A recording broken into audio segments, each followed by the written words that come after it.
The snow fell in crystalline sheets across the settlement of New Haven, a human colony perched on the edge of Kepler 442b's northern continent. Maya pulled her thermal coat tighter as she stepped onto her porch, the bitter wind cutting through the pre-dawn darkness.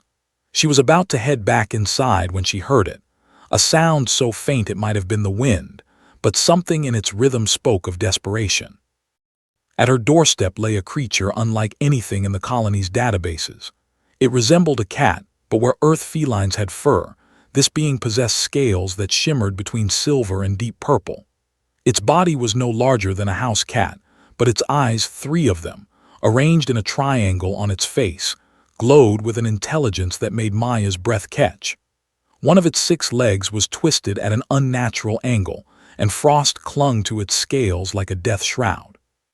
The creature's eyes met hers, and in that moment Maya saw something that transcended species, a plea for mercy. She knelt slowly, extending her hand. The alien cat flinched but didn't retreat. Its body trembled violently, each shiver sending tiny fragments of ice cascading from its scales. Maya noticed dark patches along its side, injuries that oozed a luminescent blue fluid. "It's okay," she whispered, though she had no idea if it could understand. "I won't hurt you." With careful movements, she scooped the creature into her arms. It weighed almost nothing, as if its bones were hollow like a bird's. The alien cat made a sound, a melodic trill that vibrated through Maya's chest, and then went limp, its 3 eyes sliding closed. Inside her habitat module, Maya laid the creature on her examination table. As the colony's xenobiologist, she'd studied dozens of Kepler 442b's native species, but this was something entirely different. The symmetry was wrong for local fauna, and those eyes suggested cognitive capabilities far beyond simple animal consciousness. She worked quickly, scanning the creature with her medical equipment. The readouts were baffling. Its internal structure defied conventional biology. Where organs should be, there were intricate lattices of crystalline structures that pulsed with faint bioluminescence. The broken leg responded to her bone knitter, but slowly, as if the technology wasn't quite compatible. As she cleaned the wounds on its side, Maya noticed something that made her heart race. Embedded in the creature's scales were microscopic circuits, seamlessly integrated with biological tissue. This wasn't just an alien animal. This was technology and biology merged so perfectly that the line between them had disappeared. "What are you?" she murmured, applying a xenogel bandage. The creature's eyes fluttered open. It looked at her with what could only be described as gratitude, then lifted one functioning paw toward her face. Maya held perfectly still as the paw touched her forehead. The world exploded into light and sensation. Images flooded her mind, not words but pure information. She saw a civilization among the stars, beings who had transcended their physical forms by merging consciousness with adaptive biomechanical constructs. She saw this creature, William. She somehow knew his name now, fleeing from something terrible, a darkness that consumed worlds, eating away at the fabric of spacetime itself. William had been a scout, sent ahead to warn inhabited systems, but his ship had been damaged, forcing an emergency landing on Kepler 442b. He tried 12 doors in the colony before hers. Each time, fear had won over compassion. Faces had appeared in windows, looked at his alien form, and chosen to stay safe behind locked doors. The mental connection broke, leaving Maya gasping. William's eyes watched her carefully, searching for judgment. 12 doors, she said softly. They turned you away. William made that musical trill again, and Maya understood it now. It was affirmation tinged with sorrow. She pulled up a chair beside the examination table, her mind racing. If William's warning was true, the entire colony was in danger. But who would believe her? The colony director, Chen, was a practical man who dealt in hard data, not alien telepathy and doomsday prophecies. "We need to tell them," Maya said. "Show me how." Over the next 3 days, Maya and William worked together. Despite his injuries, William's mind was sharp, and he could interface directly with the colony's computer systems through the biomechanical circuits in his body. Together, they compiled evidence: gravitational anomalies in the system's outer edge, unusual radiation signatures, patterns that matched the data William had shared from his people's encounters with the approaching threat. But when Maya presented her findings to Director Chen, she was met with skepticism. "A telepathic alien cat," Chen's eyebrows rose. "Maya, I respect your work, but this is extraordinary. We need more than sensor readings that could be interpreted a dozen different ways." "Sir, if we wait for absolute proof, it might be too late." "Enough." Chen's voice was firm but not unkind.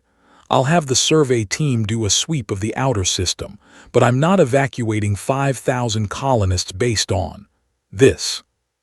Maya returned to her habitat, frustration burning in her chest. William was waiting, curled on the heating pad she'd set up for him. His injured leg was healing well, but he still moved with a pronounced limp. "They don't believe us," she told him. William's response came as feelings rather than words: understanding, resignation, but also determination. He showed her an image: his ship, damaged but potentially repairable, hidden in an ice canyon 30 kilometers north of the settlement. "You want to fix your ship," Maya interpreted, broadcast a wider warning. William's affirmation was immediate. The journey through the frozen wasteland was grueling.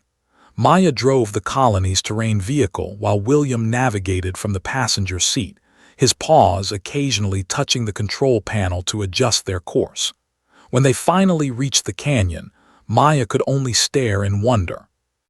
William's ship was beautiful, a teardrop of living metal that seemed to breathe, its surface rippling with the same bioluminescence as William's crystalline organs. Even damaged, it radiated an elegance that human engineering had never achieved. Working together, they spent 2 days repairing the ship. Maya's engineering knowledge combined with William's innate understanding of the biomechanical systems created an unlikely but effective partnership. As they worked, Maya learned more about William's species, the Silith, and their philosophy of universal guardianship. "You chose to warn us," Maya said as she welded a damaged power coupling, "even though we're strangers to you." William's response was simple: all consciousness was precious. To let it be extinguished without warning would be a betrayal of everything the Silith believed. On the 3rd day, as they completed the final repairs, the colony's emergency sirens began to wail. Maya's communicator crackled to life with Director Chen's voice, tight with barely controlled panic. "All personnel, this is not a drill. Unidentified spatial anomaly detected at system's edge. Growing rapidly. Evacuate to emergency shelters immediately." Maya and William exchanged glances. They were out of time. "Can you broadcast from here?" Maya asked. William was already interfacing with the ship systems.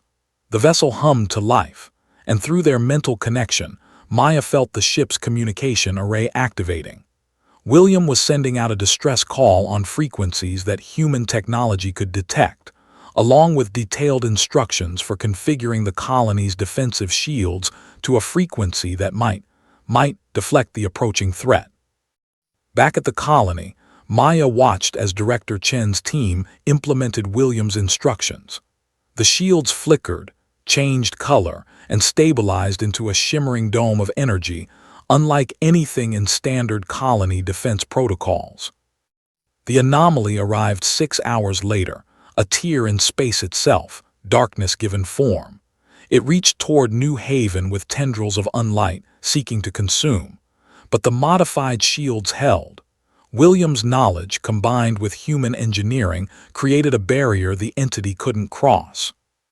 After 3 days of probing, the anomaly moved on, searching for easier prey.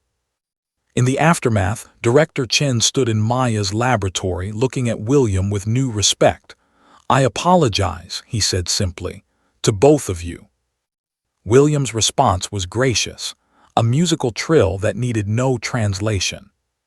When it came time for William to leave, Maya felt an unexpected sadness. "Will you come back?" she asked. William touched her forehead one last time, sharing a final thought. Always. The Silith would be watching over New Haven now, and Maya would always have a friend among the stars.